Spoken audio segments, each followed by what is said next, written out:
everyone, and welcome to a brand new Traditionally Speaking podcast. This time, my friend Joe and I are going to start an entirely new sub series, a brand new topic, all about the Christmas toys of the various different decades and what was popular in the UK and in the USA. And of course, me being a professional Santa for many, many years, some of these toys I remember very well, and I even remember giving them to my kids, which I'll talk about in a minute. But yes, I love talking about toys. Thank you for coming up with this idea, Tom. Well, as you know, Joe, what we've done this time is we've got a list of what was the number one best-selling toys right throughout particular decades. And on this particular occasion, we're going to be talking about the 1980s, that most iconic of decades. And it's so amazing to think that already we're talking basically 40 years ago. And I'm looking at these toys and I thought, God, I feel like I just gave those away, a couple of years ago. Yeah, I mean, it's amazing because so many of these have remained popular. And yet, as we'll discover in a moment, one of the things that's most interesting is the fact that many of the things you expect to be there aren't. Things like My Little Pony aren't there.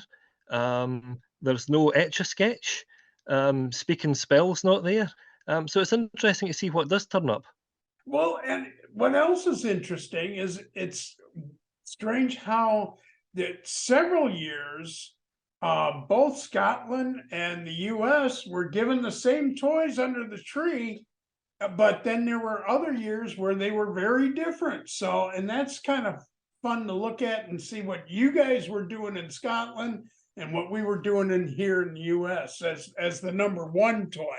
Now, I would imagine I'm looking at even the Scottish list and going, oh yeah, I gave a lot of those under the tree too. So Yeah. Well, I'm glad you mentioned that because going all the way back to the start of the decade in 1980, that was exactly what happened. The same toy was number one, both in the UK and in the USA. And that, of course, was the legendary Rubik's Cube. which is still in existence today and still being, it's amazing how many people still playing with that, 43 years later. But Yeah. but yeah, to think that that was the number one toy in 1980 in both countries, both the UK and the USA, and of course Scotland. But and you still see it today. I mean, you see it everything from magic tricks to in movies and everything. It's amazing. I mean, little did Dr. Rubik realize when he produced the cube just how popular it would be, the fact there would be all these competitions to see who could solve the cube fastest. And I imagine he would have some difficulty working out how many people would immediately peel off the stickers and reassemble them as the easiest way of solving the problem. That's probably the only way I could do it. Yeah, I was never all that great. But then, and it's amazing you go from the Rubik's Cube into 81, and then all of a sudden we have a split. What was big in the UK? Well, one of the top selling toys in 1981 was the Lego train set. Now, Lego is perennially popular over here, and it's one of these big European toy success stories. But of course, since then, it's gone worldwide. I think everybody, from the USA to Japan, are all mad about Lego, and it's such a versatile toy. Well, and of course, now here, I mean, obviously the Lego train sets are still being given every Christmas. And we even have theme parks out here, that are Lego driven. But it's funny how the US, it was He-Man and Masters of the Universe. Boy, I'll tell you, I used to sit and watch that, with my kids. And I thought, I knew all the characters and I knew all, the legend behind it and everything. And they came out with a movie shortly after that. But yeah, I'd almost forgotten about He-Man. And it's amazing that that was our number one toy in the US. And who would have thought as well that He-Man and She-Ra would have one of the most high-profile kids' Christmas specials in the 80s as well? So, their festive credentials were well cemented. Yeah, I always thought his cat was cool. But yeah, I mean, he had a real dominant factor out here in the U.S. So yeah, and then in '82 it changed again, and of course, and I'm surprised this didn't appear on a U.S. list in the '80s. But your number one product was. The BMX bike, yeah. I remember having one in the 80s, and I must say there was a huge marketing campaign for them. You had people like Eddie Kidd and all these other famous bike riders, Uh, out there pushing these products, and they were just so popular. And meanwhile, in the US, we were playing with glowworms. And I remember Yeah, those. yeah, Man, I'll tell you, I think they made Duracell famous. You had to yeah, keep, you had to keep buying batteries for the glowworm because it kept wearing out because the kids would go to sleep at night with them. yeah. I could see why they were so popular though, because they were really reassuring little creatures, weren't they? They gave a very soft light, and they were really appealingly presented. And they were very squeezable. I mean, only the face was vinyl, but the rest of it was cloth, and you could kind of cuddle with it. Yeah, so it was a very popular toy. And and again, it's amazing that in '82, that was the biggest toy that was given out at Christmas. So, and then we come into a couple of years where we were both on the same page. Yeah. Who could forget the Cabbage Patch Kids? I mean, that was the top-selling toy in the UK and in America, and it never ceases to amaze me looking at, all that footage that you always see, the archive footage of parents fighting in toy stores trying to get them because they were so hard to come by.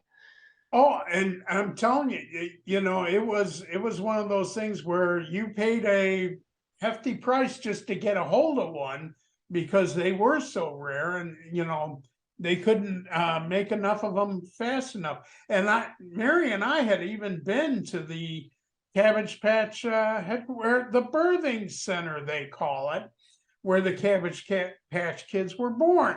So it Yeah. was pretty kind of cool. And they built a whole mystique around that whole thing. So those were big for years, but it's funny that it was at '83, it was the top toy in both countries. Talk about a complete reversal. You go from Cabbage Patch Kids to Transformers the following Yeah. year. And both N- of us had Transformers. Oh my God, Optimus Prime, Bumblebee, the Decepticons, all of the man, that's all I heard about for years was the Transform. And still, they're still coming out with movies on these. Look at, they just had Rise of the Beast not very long ago. So there's something that's carried forth for 40 years, basically. And boy, are they still big in Scotland as well?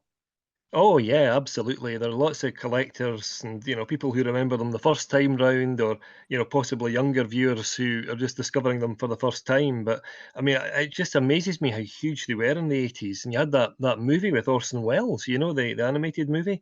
I mean, it was just everywhere. It was a real pop culture phenomenon. Well, and it's funny because here again, 40 years later, and now with the rise of the beasts, the latest movie that came out, you're starting to see a resurgence on the Transformers and all the different, uh, animals that they had in Rise of the Beasts, that are now kids are asking for now. So, and what's old is new again. Yes, always, always. 85. This doesn't surprise me. Teddy Ruxpin. I gave my son Teddy and his pal Grubby, and I remember grabbing up all the cassettes and grabbing, one thing after another. And here again, talk about, batteries. But had a great time, using him for story time and that kind of thing. And was a very popular toy in '85, and then just kind of faded out real fast. Yeah, it was one of those really, famous 1980s brands that just, as you say, it was so, so popular. And yet, every now and again, you do see a resurgence of them. For instance, I don't know if you saw it or not, but there was an art installation And this particular artist had put dozens and dozens of Teddy Ruxpins on this series of walls, and they all talked to each other because rather than having cassettes, they were all connected to the internet, and they would talk randomly based on words that were appearing on internet forums. It was quite something to behold. Oh, I hadn't seen that. No, I'll have to look that up. But yeah, I remember. Wow, boy, I loved Teddy. I thought he was great. I mean, and that was really one of the very first toys that actually had animation where the eyes moved and the mouth spoke and the head turned, and it was like, wow, this is so cool. Yeah. Felt like you had a little bit of Disneyland right in the palm of your hand. So Yeah. And they're always so lovely and reassuring as well. Because I mean, I don't know any child that doesn't enjoy a good story. And with the cassette tapes, you always had a really nice variety of different tales that Teddy Ruxpin could tell you. Well, and I mean, as an author of children's books, I can tell you, there's nothing I love more than narrating a children's story for kids, and we've got several of them on our Etsy store. But anyway, but yeah, I mean, just story time is still such an important part of a child's life, and that's something I hope never goes out of fashion. But anyway. But then we go from, something so simple to a little bit more complex with the laser tag in the UK, and Nintendo Entertainment System raises its head for the first time in 86. God, Yeah, I can't believe it's been that long. I know. And the thing is, laser tag, huge though it was, I can't believe that it outsold the Nintendo Entertainment System in the UK, and yet that seems to be the case because it was massive. Not just the domestic models that you could buy, but also you could go to these laser tag events. They were really quite popular in the 80s and the early 90s. So it's easy to forget just how huge a phenomenon it was. Yeah, and it's amazing even today. There are all kinds of laser tag places you can go and play laser tag. It's that and paintball. Both are popular in America. But yeah, I'll tell you, for a while that was another thing. It was like everything was laser tag around here, and I remember I had a set Hmm. that again I played with the kids and that kind of thing for a while. But that was another thing that kind of like came, and almost as quickly as it came, it went. However, the Nintendo Entertainment System, as we know today, is still going going strong. Yeah, absolutely. I mean, this is where it all kicked off, wasn't it? I mean, before this, people didn't know any Italian plumbers called Mario, little little imagining how massive he was going to turn out to be. Well, and you're talking to a guy who used to play Pong, you know? Yeah, I mean, yeah, it was as sophisticated as we had back then. And, yes. obviously this just opened the door to something that would never shut again, and just got better and stronger. And God, you look at some of the graphics and the games now, and it's like, holy cow, they're more realistic than not. So And and yet, you look back and you think there was Donkey Kong, there was Duck Hunt, there were so many different games. and they're still big today. Yeah. So again, these things have had staying power from the 80s, and it's just amazing that that they still exist in the size that they do. So Hmm. and then we kind of like dumbed down a little bit to 87. And why don't you go ahead and tell them what was big in the UK at the time, Tom? Yeah, this was an interesting year because there was a divergence. In the UK, you had Kush balls, and in the USA, you had Popples. Yeah, And the reason why it's interesting, of course, is because they are conceptually quite similar. The Kush ball was like a kind of soft, rubberized sort of Sputnik type of thing. But there were little characters, and the whole different variety of them. All of them had different character traits.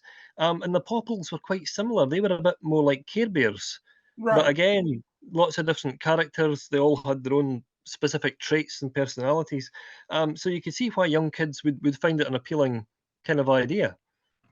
And they were very popular again. I mean, it's amazing how, those burst onto the scenes and were so strong that year, but then it's like they kind of just faded out. It's like everybody got tired of them. And I think maybe it was, that might have sprung from like the Cabbage Patch Kids, which were Mm. both big in both our countries. And this was kind of like an offshoot of that on a smaller scale. Yeah, and I think, there's always that tendency, I suppose, that kids will want to have the various different characters, so they have their favourites. So, you know, in terms of franchising, it's a very smart idea as well. And obviously, that's given rise to a lot of other different things like, Pokemon and that kind of thing.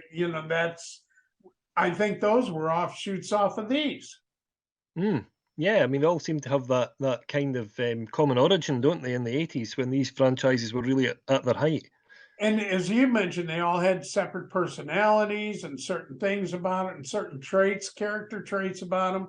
And we see that in today's toys as well. So this kind of like was the grandfather of all of that, I would say. Yeah. And then when we move into 1988, suddenly, these big media franchises are back because in the UK, the number one toy was the Ghostbusters Proton Pack. But in the USA, it was Teenage Mutant Ninja Turtle action figures instead. I'll tell you, and here again, Teenage Mutant Ninja Turtles are still around. They're still going strong and they're still doing stuff with them. I mean, they're coming out with new movies still on that. And, the Ghostbusters, they just did, the last movie, Ghostbusters Afterlife, which, was big out here in the US.